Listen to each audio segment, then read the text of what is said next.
बिस्मिल्लाहिर्रहमानिर्रहीम। अस्सलाम वालेकुम। Welcome to Amna's kitchen. आज मैं आपके साथ शामी कबाब की रेसिपी शेयर कर रही हूँ, जिसके लिए काफ़ी टाइम से मेरी कुछ बहन भाइयों की फरमाइश थी, लेकिन मैं लेट हो गई। बहरहाल अब मैं ये बना रही हूँ। इसके लिए मैंने 1 किलो गोश्त लिए। ये बोनलेस गोश्त है और लंबे रेशे वाला गोश्त है। तो मैंने इसको तकरीबन 1 घंटे के लिए आधा लीटर पानी में 2 चम्मच सिरका और तकरीबन 1 चम्मच बराबर हल्दी डाल के तो मैंने इसको पानी में डिप रखा। इससे गोश्त की स्मेल ख़त्म हो गई और ये काफ़ी हद तक नरम हो गया। इसके अलावा दाल को भी मैंने 4 घंटे के लिए भिगोया। 1 किलो गोश्त के साथ 250 ग्राम चने की दाल ली है, उसको 4 घंटे भिगो के रखा है। और तकरीबन 2 दरमियाने साइज़ के प्याज मैंने चॉप कर लिए हैं और आधा कप लहसुन, चंद हरी मिर्चें और 2 दरमियाने साइज़ के टमाटर रफली काट लें और 1 लेमन का जूस। तकरीबन 3 खाने के चम्मच बराबर दही। इसके अलावा मसाले जो डालेंगे,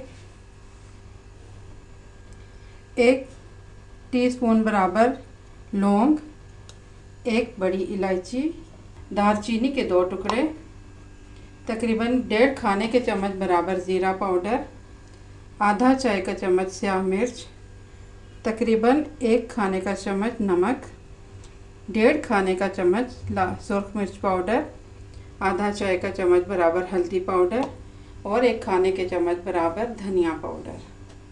अब आपने ये करना है कि लौंग, मोटी इलायची, दालचीनी और ज़ीरा को पाउडर में पीस लेना है।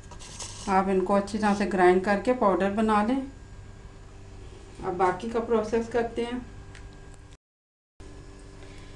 आपने बर्तन में तकरीबन 1 से 1.5 लीटर पानी डालना है। उसमें दाल और गोश्त को डाल दें। बिस्मिल्लाह। प्याज भी डाल दें बीच में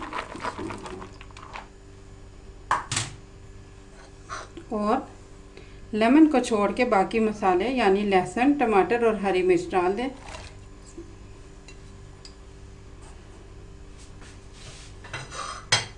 लेमन और दही आप रख लें बचा के।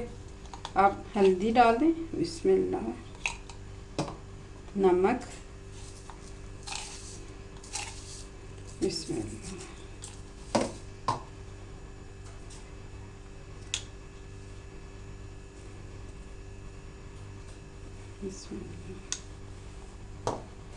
अब आपने जो गर्म मसाले सारे पीस लिए हैं वो डाल दीजिए। इसमें सारा मसाला इसमें डाल दीजिए। अब ब्लैक पेपर, बिस्मिल्लाह। अब आपने इसको कवर करके उतनी देर तक पकाना है कि ये सारी चीज़ें अच्छी तरह से गल जाएं और ये पानी खुश्क कर लेना है। और अगर आप प्रेशर कुकर में इसको गलाएंगी तो आपने कम से कम 15 मिनट का प्रेशर देना है ताकि ये अच्छी तरह से गल जाएं चीज़ें, और फिर इसका पानी खुश्क कर लेना है। मैंने 15 मिनट के लिए प्रेशर कुकर में इसको प्रेशर दिया और इसका पानी खुश्क कर लिया। अब इसमें बहुत हल्की सी नमी बाकी है, बाकी पानी खुश्क हो गया है। अच्छी तरह से गोश्त गल गया है, रेज़े रेज़े हो रहे हैं। तो अब हमने जो दही लिया था और लेमन, दही को आपने अच्छी तरह से फेंट लेना है। बिल्कुल क्रीमी शक्ल में इसको फेंट लेना है। आपने इतना ज़्यादा फेंटना है तो बिल्कुल एक क्रीम की तरह हो जाए। अब इसमें लेमन जूस डाल दें। इसको अच्छी तरह से मिक्स करें और इसको आपने शामिल कर देना है गोश्त वाले दाल वाले मटेरियल में।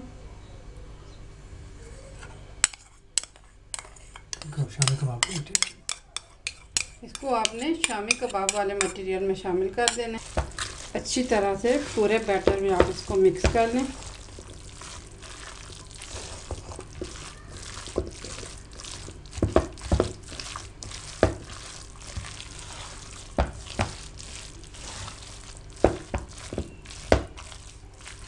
अब आपने इसको चॉपर में इसको अच्छी तरह से चॉप कर लें। मैंने सारे बैटर को चॉप कर लिया अच्छी तरह से, बिल्कुल स्मूथ हो गया है। अब आप देखें इसको, और जिस तरह से हम बाज़ार से कबाब लेते हैं तो उसमें फ़ाइबर नज़र आता है गोश्त का। ये फ़ाइबर वाला गोश्त कबाब इंशाल्लाह बनेंगे बहुत मज़े के। तो अब आप देखें ये कितनी सॉफ्ट डो बनी हुई है। और अगर आपके पास ये बैटर भुरभुरा हो जाए, ज़्यादा खुश्क हो जाए, तो फिर आप चॉप करते हुए इसमें थोड़ा सा पानी डाल दें, अंदाज़े से पानी डाल दें कि इस तरह से हल्की सी नमी वाला मुनासिब सा डो बन जाए। ये देख सकते हैं आप। तो इससे इंशाल्लाह आप कबाब अच्छी शक्ल में बनेंगे। अगर भुरभुरा आप बैटर बनाएंगे तो फिर आपके कबाब टूट जाएंगे। तो इस तरह से आप देख के, तो अगर खुश्क हो जाए तो उसमें थोड़ा सा पानी डाल दें, उसको चॉपर में डालते हुए, तो वो मुनासिब हो जाएगा। तो अब इसकी टिक्कियाँ बनाते हैं। बिस्मिल्लाह। जितने भी साइज़ के आपने कबाब लेने हैं, बनाने हैं, आप मुनासिब बैटर को हाथ में ले लें, बॉल बना लें और फिर हथेली से टिक्की की शक्ल दें और इस तरह से रोल करके उसको बैलेंस में ले आएं। ठीक है।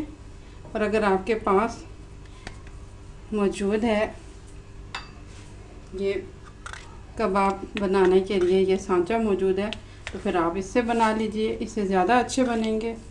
इसमें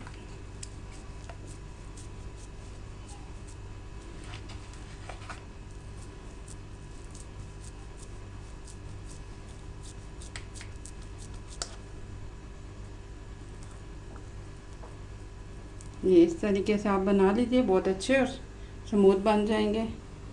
ये देखिए, हाथ से बनाई और सांचे से बनाई टिक्किया में कितना फ़र्क है। ये सांचे आपको आसानी के साथ बर्तनों की दुकानों से मिल जाएंगे, बल्कि बाहर जो बाज़ारों में रेहड़ियाँ लगी होती हैं बर्तनों की, उनमें भी आपको वहाँ से मिल जाएंगे। बहुत सस्ता मिल जाता है, तकरीबन 50 रुपए का ये मिल जाता है आराम से। बस इसी तरह से आप सारे कबाब बना लीजिए।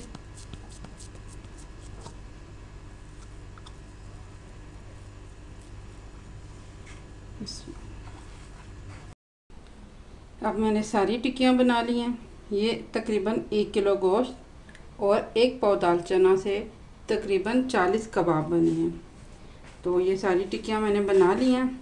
अब आप इनको बग़ैर तले भी फ्रीज़ कर सकती हैं और तल के भी फ्रीज़ कर सकती हैं। तो मैं तो फ्राई करके इनको फ्रीज़ करती हूँ, इस तरह आसानी रहती है, सहूलत होती है। और आप जिस तरह से चाहें कर लें। अगर आपने इनको बग़ैर फ्राई किए फ्रीज़ करना है तो आप इस तरह किसी भी बर्तन में इनको रख लें। थोड़ा फासले से रखें, जोड़ जोड़ के ना रखें ताकि ये डी शेप ना हो।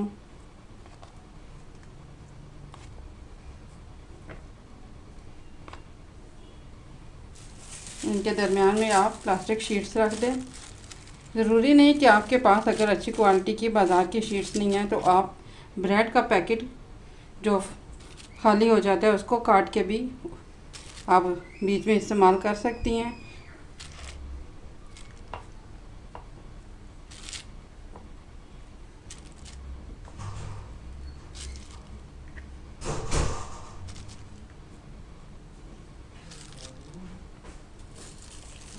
इस तरह से आप इनको फ्रीज़ कर सकते हैं।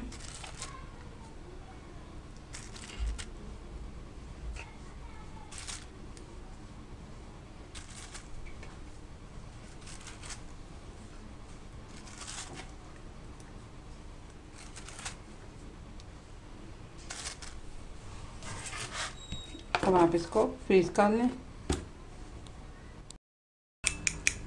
कबाब फ्राई करने के लिए आप एक अंडा फेंट लें और इसमें तकरीबन 2 खाने के चम्मच बराबर दूध डाल दें। इसमें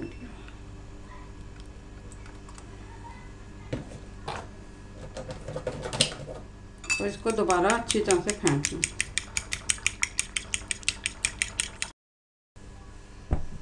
अब आप पैन को अच्छी तरह से गर्म कर लें और बहुत तेज़ गर्म नहीं करना, मीडियम फ्लेम रखें और इस तरह से हीट को महसूस कर लें। जितना हम रोटी के लिए तवा गरम करते हैं इतना तवा आपने गरम नहीं करना, और अगर पैन लेना है तो इतना गरम नहीं करना कि उसमें जब हम प्याज वगैरह डालते हैं कोई चीज़ तो वो ज़्यादा फ्राई हो जाए, बल्कि बिल्कुल हल्का सा आपने गरम करना है। और उसके ऊपर आप ऑयल डाल दें,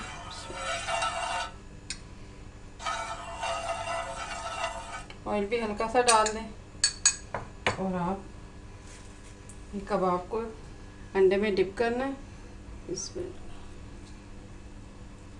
और इस तरह से इसको निचोड़ लेना है। इस तरह से आप इसको रखें कि इसमें से सारा फालतू अंडा उतर जाए, फिर आप इसको फ्राई कर लें बस। और अगर आप बग़ैर अंडे के फ्राई करना चाहते हैं तो बग़ैर अंडे के कर लें, वो भी आसानी से हो जाते हैं।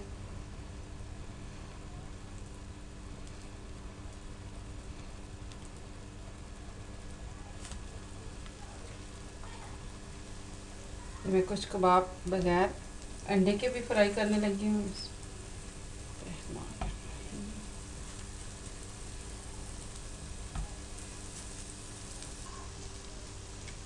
इसमें बहुत एहतियात के साथ आपने इनकी साइड को पलटना होगा इस तरह से। इसी तरह से जो बग़ैर अंडे के हम फ्राई कर रहे हैं उनको भी आपने बहुत ही एहतियात के साथ पलटना होगा।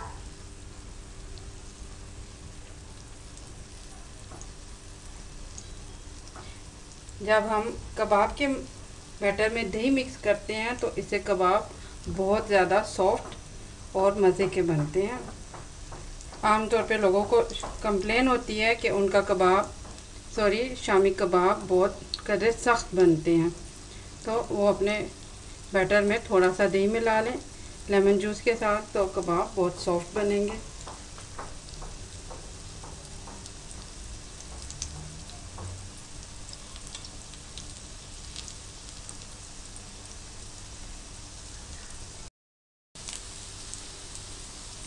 इसमें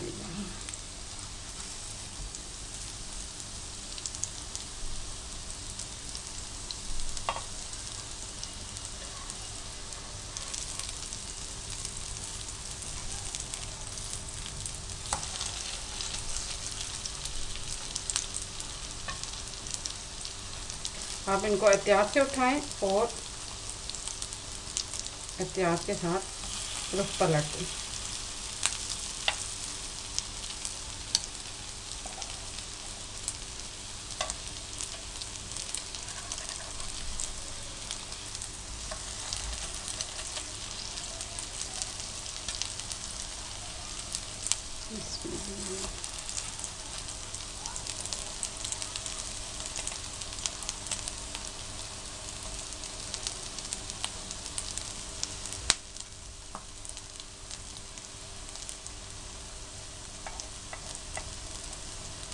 हमारे शामी कबाब अब तैयार हो गए हैं, बहुत अच्छे बने हैं, बहुत मज़े के बने हैं।